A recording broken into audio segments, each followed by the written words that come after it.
नवरात्रि का उपवास और भूखी सास। सास ने पकड़ ली थी नवरात्रि के उपवास रखने की जिद। 9 माताओं के लिए 9 दिन व्रत रखूंगी। मैया की भक्ति में शक्ति है। मैया हमारे परिवार को अपना आशीर्वाद जरूर देंगी। लेकिन अपना शरीर तो देखिए माँ जी, आपका एक पाँव घर में रहता है और एक पाँव डॉक्टर के यहाँ। फिर से बीमार हो गई तो जय माता दी के साथ राम नाम सत्य भी। अरे राम राम राम, कैसी बातें कर रही हो बहू। राम नाम सत्य हो मेरे दुश्मनों का।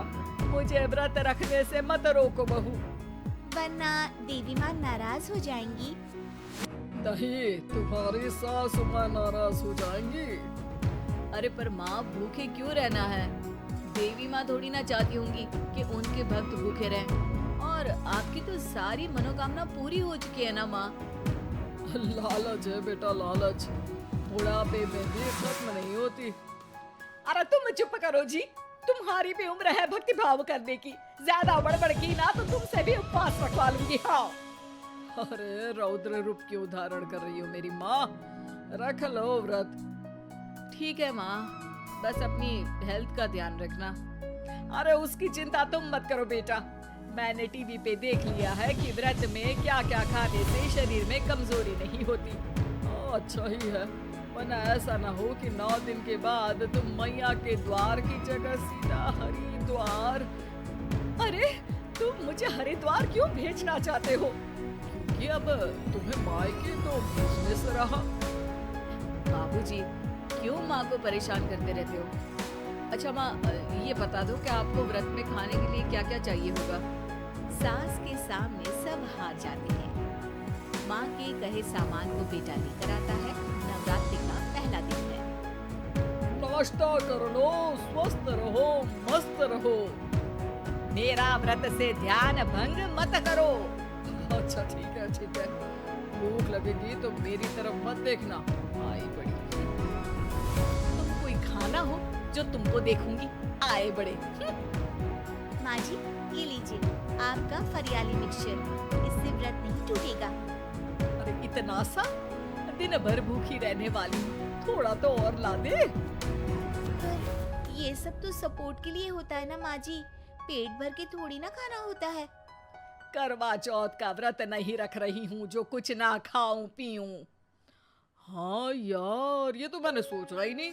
तुम इतने सारे व्रत रखती हो तो मेरे लिए करवा चौथ का व्रत क्यों नहीं रखती? अरे जुबान पे तुम्हारा नाम न रखूं, व्रत क्या खाक रखूंगी तुम्हारे लिए। माँ के कहने पर बहू और भी फरियाली ले आती है, जिसे खाकर माँ डकार मारती है। इतनी जोर से डकारोगी तो दुर्गा मैया भी डर जाएंगी। तुमने तो उनके शेर से भी तेज आवाज निकाल दी। अरे शेर के जैसा पंजाबी मारती हूँ मैं, देखना चाहोगे? तुम्हें पता है ना, व्रत रखते समय हिंसा वाली बातों से, विचारों से और बुरी चीजों से दूर रहना चाहिए। सही कहा, बुरी चीजों से दूर रहना चाहिए।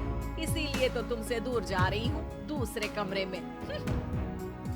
सास ने कई सारी ऐसी चीजें खाई जिनसे व्रत ना टूटे। बहू, सब्र का फल मीठा होता है। इसका मतलब ये थोड़ी है कि तू मुझे शाम तक फल नहीं खाने देगी।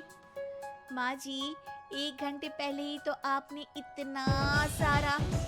अरे एक खाना ही बना ले, उसमें लिखा करे कि मैंने कितना खाया, कितना पानी पिया। अरे नहीं नहीं माँ जी, मैं अभी फल लेकर आती हूँ।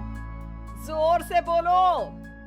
नहीं माँ जी, मैं फल लेकर आती हूँ। अरे ये नहीं, जोर से बोलो, जय माता दी।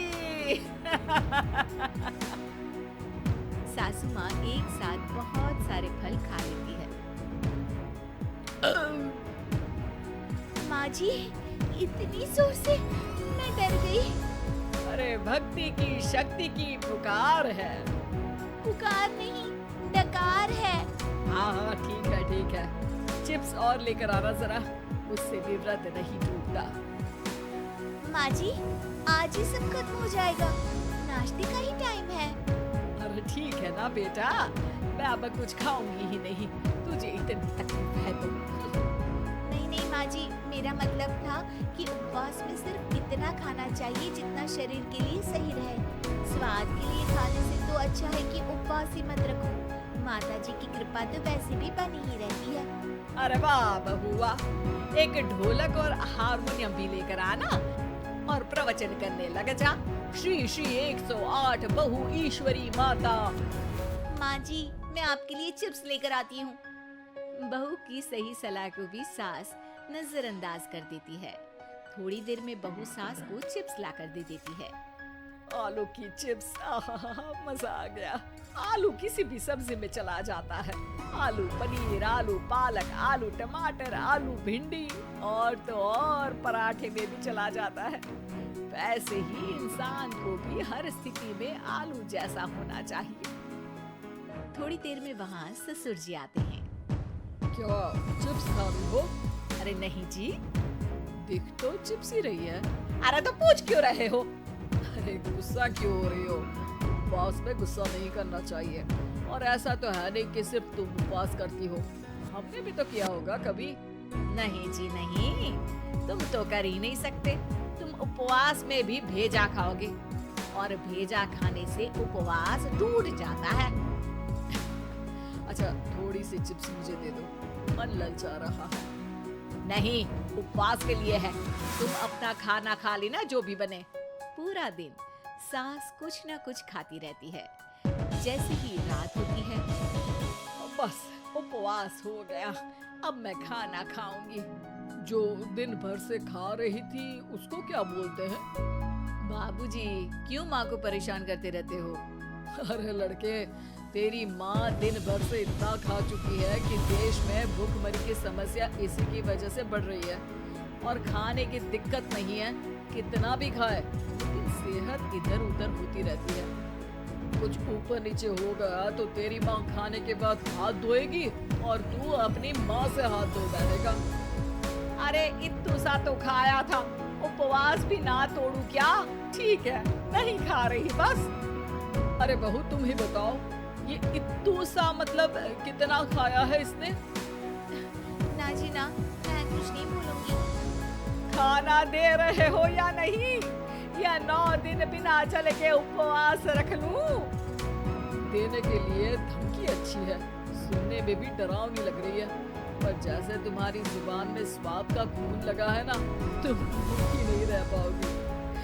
मैं कसम खाती हूँ जी। अरे देखो, कसम भी खाओगी तुम। अरे कुछ और दे दो इसको खाने को। ये ले, दाल चावल खा ले बस। डॉक्टर भी कहते थे कि माँ को आए दिन पेट से जुड़ी समस्या रहती है। बस इसी के लिए घर वाले पहले उन्हें उपवास नहीं करने दे रहे थे, लेकिन जब उपवास करने दिया तो माँ ने इतना फरियाली खाया कि घर वालों की चिंता बढ़ा दी। और जैसा कि घर वालों को डर था, अगले दिन उनकी तबीयत खराब भी हो गई। डॉक्टर को बुलाना पड़ा। अरे जितनी बार आप बीमार होते हो उस हिसाब से तो मुझे एक क्लिनिक आपके घर में ही खोल लेना चाहिए। या फिर क्लिनिक में ही इनका एक अलग कमरा बनवा देते हैं डॉक्टर साहब। बाबूजी, पिताजी, मेरे जनक, क्यों हमेशा मजाक करते रहते हो? डॉक्टर साहब, माँ का पेट खराब है। क्या खाया था? जो मिला, जो दिखा, सब कुछ। अरे बस भी करो जी। बस तो तुमको करना था खाते वक्त। देखिए, खाना अच्छी बात है और उपवास भी आदमी को रखते रहना चाहिए, लेकिन तब जब शरीर लायक हो। पहले दिन ही बीमार हो गई तो 8 दिन कैसे होगा? आप व्रत मत रखो और खाने पीने पे ध्यान दो। मैं गोलियां दे रहा हूँ। आप भी कुछ खाने को ही दे रहे हो? हाँ, इससे जल्दी ठीक हो जाएंगी, समझ गई आप? तो ठीक ही होना है ना मुझे। जोर से बोलो। जय माँ